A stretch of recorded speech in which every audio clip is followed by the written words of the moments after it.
Bismillahirrahmanirrahim. Assalamualaikum warahmatullahi wabarakatuh. Salam sejahtera bagi kita semuanya. Om Swastiastu, Namo Buddhaya, salam kebajikan. Yang saya hormati para Menteri Kabinet Indonesia Maju, yang saya hormati Ketua Dewan Penasehat Seknas Jokowi, Bapak Sidarto Danu Subroto, yang saya hormati Dewan Pakar Seknas, Profesor Syahrosa, dan yang saya hormati Wakil Ketua Umum Seknas, Bapak Rambun Cajo, serta Sekjen Seknas, Bapak Dedi Mawardi, dan seluruh jajaran Dewan Pimpinan Nasional, DPW, DPD Seknas dari seluruh penjuru tanah air, Bapak Ibu hadirin undangan yang berbahagia. Beberapa minggu terakhir ini saya banyak ditanya oleh relawan Jokowi di mana-mana. Mereka bertanya kepada saya, Pak, apa arahan Bapak kepada kami menghadapi Pilpres 2024?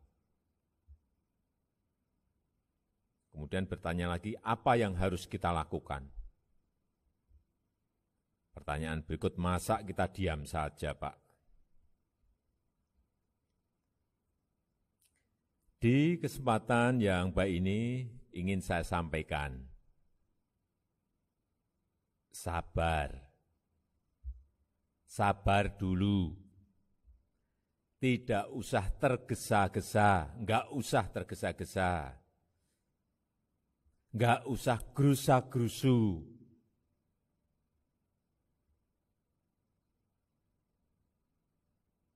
Saya tahu relawan Jokowi, termasuk Seknas Jokowi, ini seksi. Pasti akan ditarik-tarik ke sana kemari oleh para calon yang ingin maju pada pemilihan presiden 2024. Akan menjadi rebutan banyak pihak untuk didekati. Kenapa begitu? Karena para relawan ini telah terbukti bisa mengantarkan saya menjadi Presiden Republik Indonesia 2 periode. Benar enggak?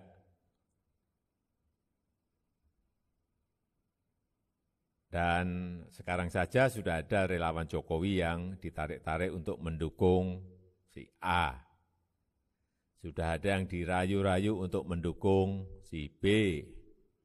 Dan dirangkul oleh si C. Dan sebagainya. Tapi masih lebih banyak lagi relawan yang masih menunggu. Oleh sebab itu, saya menyarankan kepada para relawan untuk mengamati dulu. Jangan tergesa-gesa, ojo kesusu. Mari kita pelajari bersama-sama konstelasi politik. Kita pelajari bersama-sama peta politiknya dengan baik. Saya melihat masih ada waktu yang cukup untuk melakukan itu semuanya. Nanti pada saatnya saya akan berbicara. Saya akan menyampaikan kemana kapal besar relawan Jokowi ini akan kemudinya kita arahkan. Dan untuk saat ini saya mengajak sekali lagi para relawan semuanya untuk fokus membantu pemerintah dalam mengatasi pandemi COVID yang disertai dengan krisis kesehatan dan juga krisis ekonomi. Kesehatan dan keselamatan rakyat harus yang paling diutamakan. Dan Indonesia harus tangguh menghadapi pandemi. Tapi kita juga ingin kehidupan ekonomi bisa segera tumbuh. Saya juga menaruh harapan besar pada Seknas untuk ikut mengawal agenda-agenda strategis nasional menuju Indonesia maju. Karena itu adalah legasi yang ingin kita berikan kepada masyarakat, bangsa, dan negara. Kita ingin negara kita dikenal bukan hanya sebagai Indonesia yang tangguh, tapi juga Indonesia yang tumbuh, maju menjadi pemenang. Saya rasa itu yang ingin saya sampaikan pada kesempatan yang baik ini, dan dengan mengucap Bismillahirrahmanirrahim, rapat pimpinan nasional Seknas Jokowi yang mengusung tema konsolidasi organisasi menuju transformasi visi baru Seknas Jokowi, saya nyatakan dibuka. Terima kasih. Wassalamualaikum warahmatullahi wabarakatuh. Om Santi Santi Santi Om. Namo Buddhaya.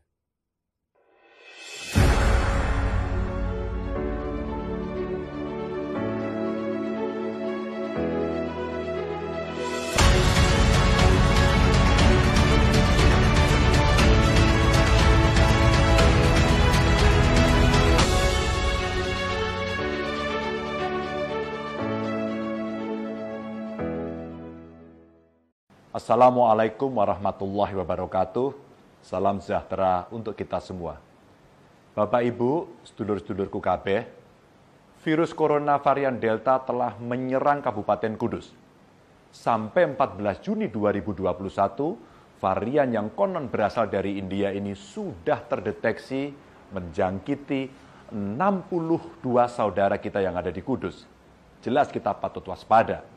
Sebab varian Delta inilah yang telah menimbulkan korban jiwa sangat besar di India. Kita tahu varian ini tingkat penularannya sangat cepat. 50% lebih menular daripada varian lainnya. Bahkan di India pernah menyebabkan penambahan kasus 400.000 lebih dalam satu hari. Rumah sakit lumpuh, krematorium kewalahan mengurus jenazah, orang-orang tergeletak meninggal di jalanan. Varian Delta ini bisa dideteksi dari beberapa gejala. Di antaranya gangguan pendengaran, gangguan lambung parah, sampai pembekuan darah. Bapak Ibu, besar kemungkinan jumlah yang tertular varian Delta di Kudus lebih banyak dari yang kita temukan saat ini. Dan sangat terbuka kemungkinan varian Delta ini juga telah masuk ke daerah-daerah lainnya. Analisanya sederhana. 62 kasus varian Delta yang terdeteksi itu adalah hasil uji laboratorium dari 72 sampel. Artinya, 86,11% sampel yang kita periksa positif terjangkit varian Delta. Mau dibilang dan dibantah bagaimanapun, penularan COVID-19 di Jawa Tengah sedang tinggi-tingginya, dan dengan varian baru yang lebih berbahaya. Saat ini sudah ada 8 daerah di Jawa Tengah yang masuk zona merah. Kudus, Demak, Jeporo, Pati, Grobogan, Kabupaten Tegal, Brebes, dan Wonogiri. Pada 14 Juni 2021 kemarin, penambahan kasus COVID di Jawa Tengah mencapai 1.372 kasus satu hari. Dan total dalam satu minggu bertambah 3.331 orang. Tapi yang paling membuat saya grantes adalah jumlah warga yang meninggal mencapai 756 orang. Innalillahi wa inna ilaihi raji'un. Lalu bagaimana caranya untuk melawan virus varian Delta ini? Sebenarnya tidak sulit Bapak Ibu. Hanya perlu kesadaran panjenengan untuk selalu mematuhi protokol kesehatan. Sekali lagi, patuhi protokol kesehatan. Pakai terus maskermu. Jangan keluar rumah jika tidak penting. Jangan berkerumun. Kalau ada kerumunan, ingatkan mereka agar bubar. dan sering-seringlah untuk mencuci tangan. Saya mohon kepada panjenengan tidak lengah, karena virus varian Delta ini selalu mengintip ketika kita sedang lengah. Mungkin Bapak Ibu kemana-mana selalu memakai masker, tapi kemudian membuka masker saat selfie, itulah celahnya. Sudah banyak contohnya. Kemarin, 13 guru di Sragen positif COVID hanya gara-gara tidak pakai masker saat selfie. Sikap menyepelekan itulah yang membuat kasus di Jawa Tengah terus-terusan naik. Saya meminta kepada seluruh warga Jawa Tengah mulai detik ini juga patuh dan taat pada protokol kesehatan. Kesadaran ini penting Bapak Ibu. Bukan hanya sadar untuk diri sendiri, tapi juga kesadaran untuk saling mengingatkan satu sama lain.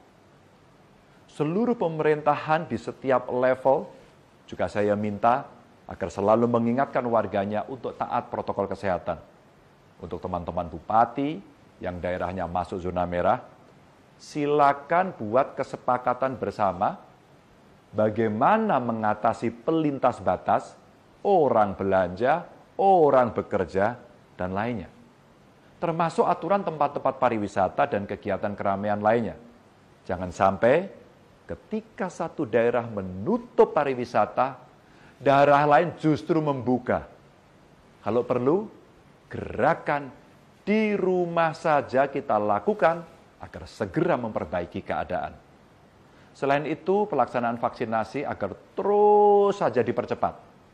Pemprov Jateng juga membuka vaksinasi yang diprioritaskan untuk lansia. Silakan panjenengan datang ke Gedung Gradika Bakti Praja di Komplek Gubernuran setiap hari kerja. Tidak perlu berebut, karena vaksinasi ini masih kita buka sampai akhir tahun ini. Syaratnya tidak rumit, cukup bawa KTP. Untuk vaksinasi di kabupaten kota juga akan kita percepat. Kemarin, Menteri Kesehatan telah menyetujui penambahan vaksin di Jawa Tengah. Semoga ikhtiar kita bersama segera membawa kita keluar dari pagebluk ini. Terima kasih. Wassalamualaikum warahmatullahi wabarakatuh.